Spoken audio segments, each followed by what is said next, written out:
Somaliland ayaa dalab 100 milyan ah dul dhigay diyashaha kooxda musalliftay ee Qaatumo Cali Khaliif Galeer dalabka lama diidaanka ayaana laga dulqaaday kooxda Puntland kuwaasoo qiimo jaban ku raacdeysanayay waayelkan door bidaya inuu haatan ka ciyaaro horyaalka riyada ee aan dhibcihiisa la xisaabin naadigan heerka labaad u laabtay sanado ka hor ee Qaatumo ayaa sidoo kale ogolaatay inay wareejiyaan tiro xidigo ah oo ay u dheer tahay agab sports oo duq ah wargeyska Garowe Online ayaana aaminsan in heshiiskan uu dab ku sii shidi doono kulamada Derby Sool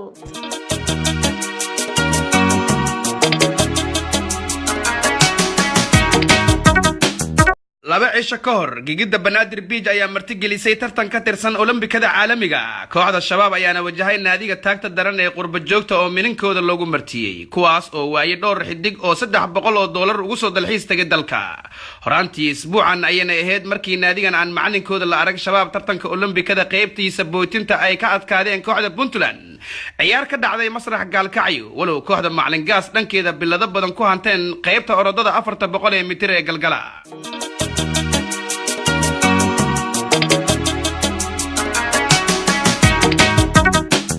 xidigaha geeska kuwaasoo qalaaso ka sameeyay kulan ay nasteexeen iyo DJ Zubair ku lahaayeen gigida Hargeysa laacibiinta Cabdi Hani Yurub Geeyo iyo Cabdiraxmaan Oday ayaa si bareer ah isu hortaagay kulankan iyagoona adeegsaday wasiirka oo qaaftiya diinta kaasoo showgii uu isaga doonayo aan dambi ka ahayn dhankiisa xiriirka ayaa sidoo kale u mahadceliyay xidigaha Nimcaan Hilaac Axmed Wali Furle Ciro Xamdi Kuwiin Asmaloof iyo Ifraax Hargeysa kuwaasoo taageer weyn u muujiyay martida ilaa iyo Garowe bila sabab la ciirsanayay xidiga Cabdi Hani ayaa muteestay ganaaxa ugu dheer isagoona ahaa shaqsigii hogaaminaya askartii hubka la soo gashay cawskii lagu ciyaaray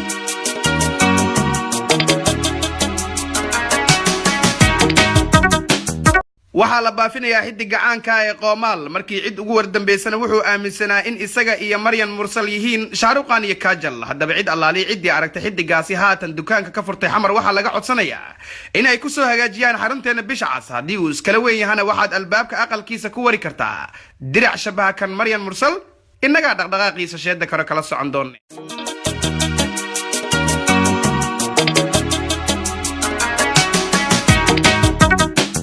Twitterka Soomaalida ayaa lagu jahjaahay xidiga Dayaxdan Nuurshe markii uu bartiisa Facebook soo dhigay sawir u muuqday mid kaalmo looga qaadan karay UNICEF xidigan heesta gooldhalinta xamar ayaana sawirkan ula jeeday mid uu ku muujinayo quruxda jirkiisa walow taageerayaashiisa ku fasirteen sawir xidigan ku doonayay inuu la tago safaaradda Australia maadaama waqtigaas uu ku sugnaa Malaysia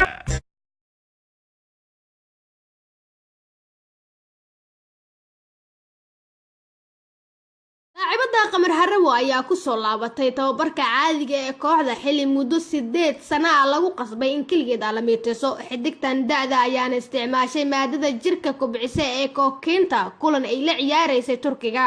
taasoo ay ku muteysatay in qoraxda aysan arkin muddo aad u fog jarada sportska ayaana maad ka sameeyay xidigtan mar la weydiiyay cid ay salaamayso iyadoo aan soo hadal qaadin xidigo ay ka mid yihiin BK Nimcaan Axmed Rasta iyo kuwa kale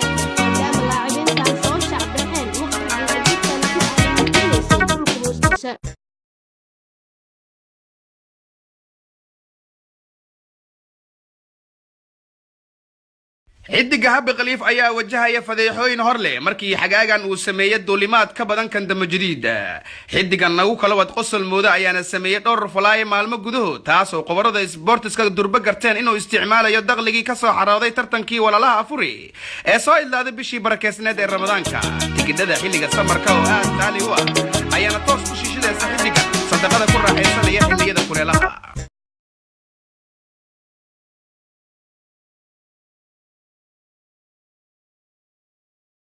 booliska Jarmalي ayaa xabsi u taxaabay xidigta heerka caalamiga Hodan Cabdiraxmaan taasoo baasaboor travel ku doonaysay inay ku gasho Sweden. Laacibadan jooga dheer ee fashil kala soo tagtay Kenya ayaana isticmaashay baasaboor aad u shabaha wajigeeda taasoo ay ku muteysan karto xabsi aan cadadkiisa la aqoon. Xidigtii hore ee Alta ayaana jeclaysan doonin baahinta maqaalkan maadaama ay aaminsan tahay in shidaal u noqon doono dhigeeda kaba yare taasoo goos dambeedka ka qosli doonto haddii ay hesho fariintan.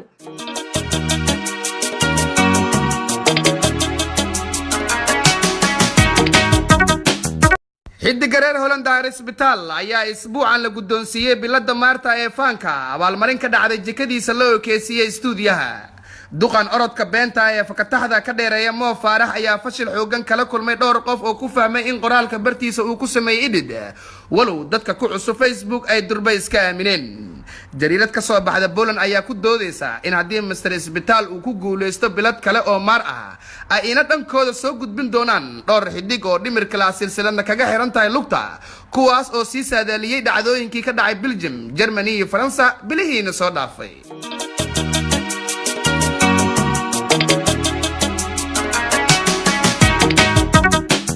xidigii hore ee BBC-da Yaale Xuseen Cabdi ayaa ku dhow inuu qandaraas hal sano ah ugu wareego midkood naadiyada kulmiye ama goobjoog.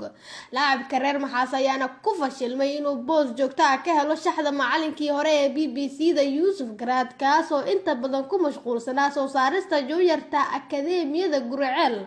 kulmiye radio ayaana ku qasbaysa laacibkan inuu dhimo mushaarkiisa qaaliga walow ay aragan ku qasbanaan doona amarkaas maadaama uusan haysan xulasho kale oo uu ku soo muuqdo.